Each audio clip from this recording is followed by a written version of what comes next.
네, 님이라는 글자에 점 하나 찍으면 남 된다고 그러죠. 40대 이상의 중년 부부 이혼율 가파르게 증가하고 있습니다. 네, 이 황혼 이혼의 원인과 대책을 짚어보겠습니다. 김지영 변호사, 그리고 이호선 숭실사이버대 기독교 상담복지학과 교수 두 분 모셨습니다. 어서 오십시오. 안녕하십니까? 안녕하세요. 저희 앞서서 기사로도 봤는데요. 부부가 결혼해서 살다 보면은 헤어지자, 도장 찍자. 농담으로 하시는 분들도 계시지만 실제로 하고 계신 분들이 많은 것 같습니다. 근데 이제 앞서 얘기했지만 20년 가까이 된 중년 부부 이혼이 급증하고 있다고 하는데 원인이 뭐라고 알려져 있습니까? 우리가 이제 20년 하면 굉장히 오래 산 것 같잖아요. 예. 후딱 갑니다. 그래요? 금방 갑니다. 20년이 어떻게 지났는지 모르는데 예. 근데 그 사이에 그렇게 빠르게 화살처럼 세월이 지나갈 수 있었던 이유는 아까 우리 보도에 나온 것처럼 예. 아이들이 있었기 때문에 네. 아이들이라고 하는 아주 중대한 중간 의무가 있었기 때문에 이게 두 부부를 사실 끈끈하게 맺어놓는 굉장히 중요한 하나의 사유였고요. 예. 그럼에도 불구하고 이제 우리가 이혼을 하게 되는 건 일단 이 아이들에 대한 의무 사항이 많이 줄어들었고 두 번째는 뭐냐면 기대의 무기력이라고 저는 이름을 부르는데 네. 매번 달라지겠지, 나아지겠지, 좋아지겠지 이렇게 생각을 했는데 이 부분이 와장창 계속 무너져 버린 거죠. 심지어 예. 이제 중년이 된다는 건 우리가 20년 살아보면 앞으로 200년이 예측이 된다 그러잖아요. 예. 그러니까 앞으로 이 사람과 함께 산다는 건 내 아내이건 내 남편이건 더 이상 희망은 없다. 이제 우리 요새 젊은 표현들로 노답이다 이렇게 생각을 하는 거고요. 예. 또 하나는 뭐냐면 부부가 20년 정도가 되면 거의 대부분 매너리즘이라 그러죠. 권태기가 오래 지속되는 경우가 많은데 새로운 동기부여가 될 만한 게 부부 사이엔 없어요. 예. 이렇다 보니 이 세 가지 항목이 모여서 이제 우리가 계속 함께 산다는 게 어떤 의미가 있을까? 거기 플러스 내가 네. 가지고 있는 이런 상황과 주변을 돌아보니까 이혼한 사람들이 너무 많은 거예요. 네. 그리고 이혼을 하고도 잘 사는 사람들이 또 많은 거예요. 이혼을 하고도 살 수 있구나. 이런 주변의 또 여러 가지 분위기들이 예. 이혼을 선택하는 데 굉장히 중대한 요인이 되고 있죠. 그런데 몇 년 전만 해도 부인이 이혼을 요구하는 경우가 많았는데 최근에는 남편 쪽에서 요구하는 경우가 증가하고 있다면서요? 예, 그러니까 사실은 예전에는 예. 그러니까 여자들에 대해서 재산 분할이라든지 이런 방법으로 이제 많이 보호를 해줬었는데 지금 이제 남편들의 생각은 아이들 다 키워놓고 나면 예. 굳이 내가 벌어놓은 돈을 이제 부인하고 나눠서 쓰기 싫다. 이제 나도 쓰고 싶다. 그런 생각이 많은 거고 네. 아까 말씀하신 대로 자기가 일하고 돌아와서도 가정에서 어떤 위안이나 그런 거를 얻을 수가 없기 때문에 예. 그냥 이럴 바에는 내가 남은 인생 자유롭게 살겠다. 이런 생각이 좀 많아진 것 같습니다. 네, 각자의 사정이 있는 거겠습니다만 아무튼 이런 사례도 있다 이렇게 소개를 해드렸고요. 재미있는 통계가 있습니다. 남편 소득이 월 1,000만 원 이상이면 이혼율이 거의 없다. 이런 보도도 있었는데요. 이거 뭘 의미하는 걸까요? 이 참 양극화죠. 양극화입니까? 속상한 일인데 예. 그렇다고 돈이 많은 사람은 또 이혼해야 된다 그런 건 아니지만 예.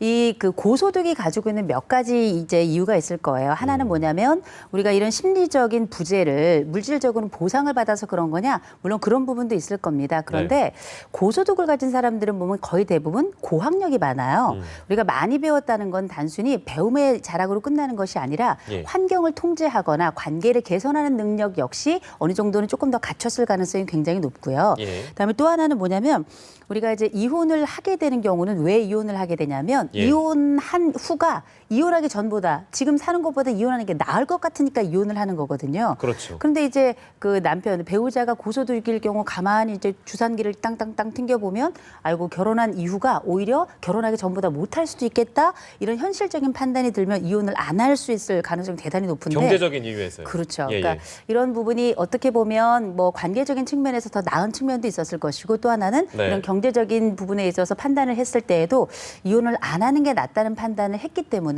아마 이런 고소득의 경우 이혼율이 낮은 게 아닌가 이런 생각이 듭니다. 네. 그냥 단순하게 생각해서 남편이 돈을 많이 벌어오니까 참고 산다. 이것만의 문제는 아닌 거군요. 그건 아닌 거죠. 그리고 또 하나는 뭐냐면 이제 고소득인 경우에는 부모들의 관여도가 그러니까 아이들이 성인이 된 이후에도 굉장히 관여도가 높아요. 그래서 이제 아이들이 대학을 갈 뿐만 아니라 대학원도 가고요. 또 유학도 가고 네. 그리고 나서 직장에 다니면서도 헬리콥터만 타타타타 이것도 해야 되잖아요. 네. 사실 우리가 어떤 에너지를 분산해서 그 분산된 에너지를 잘 유지하는 게 사실 배우자 한쪽에게만 에너지를 확 쏠리게 하는 것보다 훨씬 더 이혼율이 낮습니다. 네. 그래서 부모 투자가 높은 경우에는 사실은 부모들 간의 이혼율이 낮게 하는 중요한 요인이 되기도 하는데 네. 자녀에 대한 관여도 높은 관여도 이런 것도 사실상 고소득자 부부가 가지고 있는 특성이라 그것도 영향을 미쳤겠죠. 김지영 변호사께서 어떻게 보세요? 그러니까 실제로 그 현장에서는 남편이 소득이 높을수록 이혼율이 좀 없습니까? 근데 이게 재밌는 통계라고 하셨는데 이 통계의 출처를 제가 묻고 싶은데 실제로 상담을 해보거나 그 진행하는 사건에서도 남편이 그러니까 뭐 수백억이나 이렇게 자산가인 경우도 꽤 많거든요. 그러니까 예. 그런 경우에는 사실은 그러니까 좀 불만 사항이 있어도 쭉 참고 사는 거죠. 그러다가 뭐 10년, 20년 넘어가면 이제 더 이상 못 참겠다 하면 예.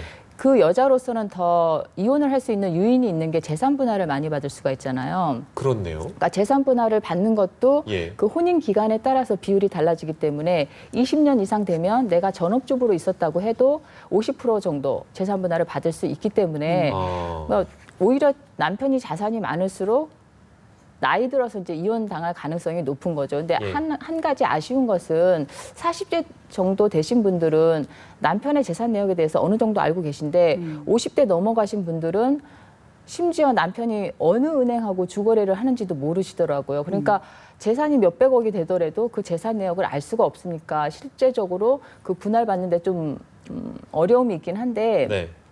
그러니까 남편 소득이 많다고 해서 이혼율이 없다 이거는 조금 말이 안 되는 것 같고요. 참는 기간은 길어지지만 결국은 이제 이혼을 많이 하시죠. 제 생각에는 예. 자산이 좀 많은 분들은 남편들이 이제 이혼 법 쪽에도 좀 밝으실 거 아니에요. 이런저런 뭐 법에 소송도 많이 관련 혹시 이제 이런 법을 좀 아시는 분들은 내가 지금 이혼하면 아내에게 많이 가겠다 싶어서 그 순간을 위해서 아내에게 좀 잘하는 거 아닐까요? 남편 스스로요? 아니 근데 굉장히 좀 계획적이라고 느껴지는 게 예. 몇 년, 10년에 걸쳐서 계속 재산을 감추시더라고요. 다른 명의로. 그런 분들도 계시죠. 그러니까 그걸 찾아낼 방법이 없어요. 그런 현실적인 이유들이 있었네요. 또 실제 현장에서 느끼시는 점은 좀 통계랑 다른 부분이 있는 것 같고 또 그렇게 이혼 소송을 진행하시면서 좀 기억에 남는 사례가 있으신가요? 그러니까 황혼 이혼으로 오시는 분들은 예. 예. 다 기억에 남는 사례인데 예. 그러니까 보통은 이혼을 많이 하시는 경우가 그러니까 수십 년 동안 걸쳐서 일어났던 뭐 폭력이라든지 부당행위인데 제가 아는 경우에는 남편이 스토킹이 굉장히 심했어요. 스토킹이요? 예, 그러니까 어느 정도인가 하면 그러니까 남편이 퇴직하고 이제 집에서 일이 없으니까 예. 부인이 나가서 뭐 운동을 하거나 그런 단체 활동하는 걸 너무 싫어해서 그 뒤를 밟고 예. 뭐 핸드폰을 끝없이 체크를 하고 그래서 그분이 저하고 상담을 할 때는 집안에서는 아예 전화를 못 하셨어요. 밖에 밤 10시 넘어서 밖에 나와서 남편이 잠든 시간에 전화를 하실 정도로 예. 그러니까 어떻게 보면 남편이 이제 무기력해지고 경제적인 능력도 없어지니까 네. 자기 부인한테 그 심리적으로 의존하는 게 커져서 그런 어떤 구속 뭐 그런 것이 심해진 것 같은데 네. 그걸로 인해서 이제 부인은 수십 년 살고 계시다가 이제 더 이상 못 살겠다 해서 이혼을 청구한 사례가 있었습니다. 이런 게 이제 질투망상이라고 그러고 우리가 하는 의처증이라고 하는 사례인데 예. 이게 지금 이제 말씀하신 거는 이제 황혼 이혼 이야기를 하셨는데 황혼 이혼에도 굉장히 많습니다. 퇴직한 이후에. 근데 최근에는 지금 우리가 이제 이야기하고 있는 중년 이혼의 경우에도 이 질투망상이 그냥 생겨나진 않아요. 예. 갑작스럽게 생겨나는 것이 아니라 전부터 약간씩 조짐을 보이는데 사실상 그 이혼을 앞두고 여러 상담 사례들 중에는 우리 김지영 변호사님 말씀하신 이 질투망상과 관련된 배우자를 의심하고 이 의심의 끝에 결국은 퇴직이라고 하는 인생이 굉장히 어려운 과정을 겪고 결국에는 나중에 이혼으로 치닫는 이런 상황들도 굉장히 많죠. 그러니까 돈 있으신 분 중에서는 그 CCTV까지 달아서 네. 그러니까 부인한테 가게를 차려줬는데 예. 거기다 CCTV를 달아가지고 매일 그거를 보는 분도 봤었거든요. 그거는 이런 어떤 CCTV를 달고 감시하는 것도 우리가 의처증이라고 부를 수 있는 건가요? 그건 약간 좀 너무 나간 측면이 있는 것 같아요. 그러니까 병인 거죠. 그게 이제 의처증이고 이제 우리가 공식적으로는 질투망상이라고 보통 부르는데요. 예. 이런 그 의처증의 양상은 굉장히 다양한데 문제는 정도예요. 심지어 의처증은 사람을 죽일 수도 있습니다. 그래서 단순히 뭐 스토킹 정도로 끝나면 이건 그나마 좀 가벼울 수도 있어요. 그런데 예. 이 순간순간을 생각해 보세요. 얼마나 힘들고 얼마나 고통스럽고 이거는 이 그 의처증의 경우는 이혼을 해도 끝나지 않는 병이에요. 예. 그렇기 때문에 이제 큰 고통에 잡힐 수 있고 그럼에도 불구하고 이제 어떻게 하면 우리가 중년기 관련해 가지고 여러 생각들을 좀 많이 하게 되잖아요. 예. 어떻게 하면 좀 좋아질 수 있는가 이 생각을 또 우리가 하게 되잖아요. 예. 저는 몇 가지 좀 제안을 드리고 싶은데 배우자가 병이 있을 수도 있어요. 의처증과 같은 병이 있을 수도 있고 아니면 퇴직을 했을 수도 있고 최근에는 뭐 30대 뭐 3초 땡 얘기하잖아요. 30대 초반이면은 땡친다 이런 얘기를 할 정도로 경기가 어렵기 때문에 중년기 40대부터 한 60대 정도까지를 건강하게 살아가기 위해서는 적어도 두 가지가 좀 필요할 거라고 좀 봐요. 네. 하나는 일단 규칙입니다.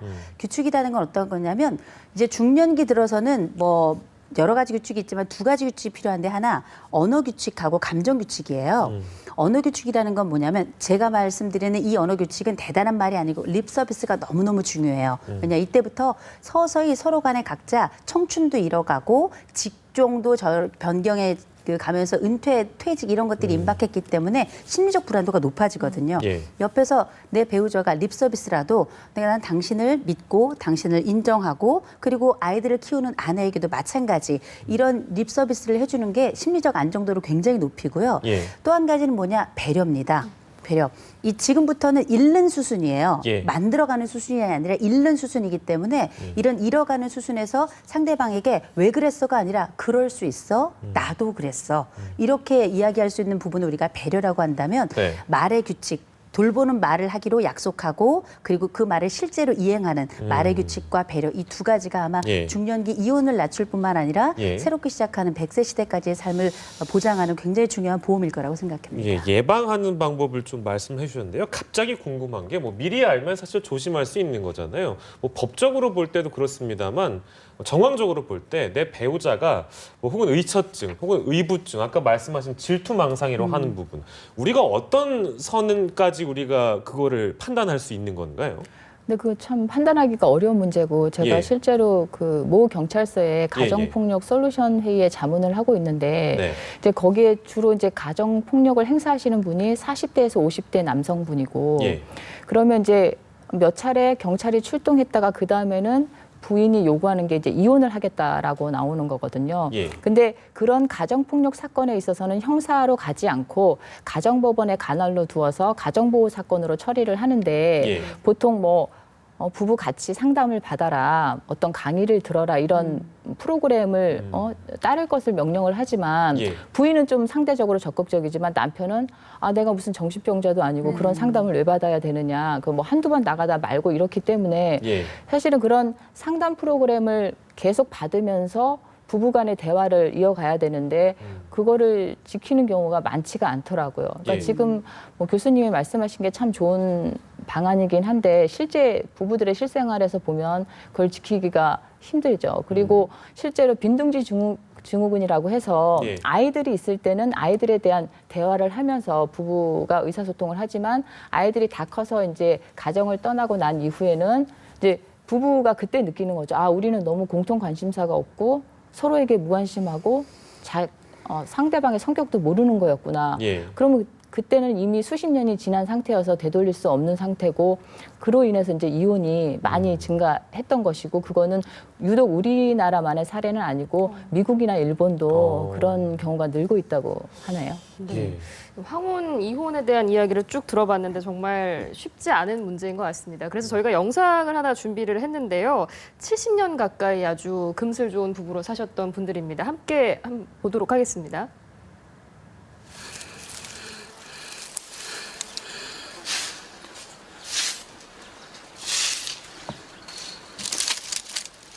이게 뭐요? 꽃이 이쁘네요. 인물이 혼하네요. 아주 혼나네요. 난 홍늙었지만 당신은 안 늙었어. 네, 아주 짧게 니마 그 강을 건너지 마오의 일부분을 저희가 편집해서 좀 보여드렸습니다. 70년 가까이 금슬 좋은 부부로 산 분들도 계시니까 오늘 이제 저희가 말씀드린 그 예방법 같은 거 좀 참고하셔가지고요. 사이 좋게 좀 지내셨으면 좋겠고요. 저희가 다른 얘기를 좀 해보겠습니다. 지난달 29일 육군 1사단에서 수류탄 폭발 사고가 있었는데 이게 그 단순히 폭발 사고가 아니라 선임병들의 가혹 행위를 견디지 못하고 이런 일이 벌어졌다고 하는데 이 내용은 어떤 내용인지 좀 김지영 변호사께 여쭤보겠습니다. 처음에 이제 이 사건이 발생을 했을 때 이제 군에서는 그 개인적인 그 병사의 문제가 아니냐 그런 식으로 발표를 했었는데 결국은 이제 조사를 해본 결과 그 선임 상사 3명이 가혹행위를 했던 걸로 확인이 됐고 그런 뭐 그 진술들도 확인이 된 상태고 그래서 예. 지금 그 3명의 3명에 대해서는 뭐 폭행, 협박, 강제추행 등의 혐의로 영장이 지금 청구된 상태입니다. 예. 혹시 그 선임병들이 구체적으로 어떤 가혹행위를 했는지도 드러났습니까? 예, 그 한 2달간에 걸쳐서 잠을 재우지 않고 계속 뭐 옛날 여자친구 얘기를 해봐라. 그리고 예. 뭐 엉덩이를 뭐 파리채로 때리면서 노래를 부르게 한다거나 예. 뭐 사소한 실수에도 뭐 욕설을 하면서 모욕을 주고 그러니까 그런 행위가 한 2달 정도 되풀이된 걸로 조사가 됐습니다.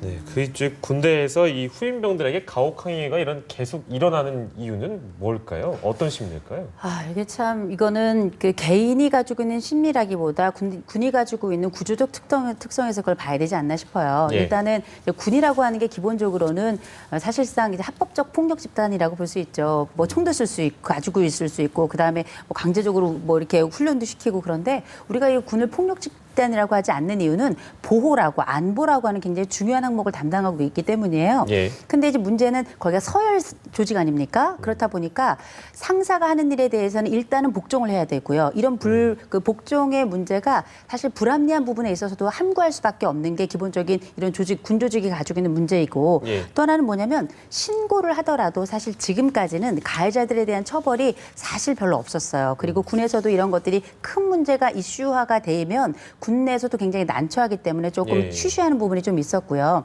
그래서 사실 우리가 지금 그 군에 있으면서 정서적인 문제나 정신적인 문제가 있는 분들을 따로 이렇게 그린 캠프라 그래서 따로 운영을 하고 있는데 네. 사실 그린 캠프를 운영해야 할 때 거기 들어가야 될 사람들은 어떤 정서적으로 부적응의 문제가 있는 사람들이 아니라 내가 가지고 있는 권력을 언제든지 가혹행위에 쓸 수 있다라고 생각하는 사람들이 그린 캠프에 가야 되는 거예요.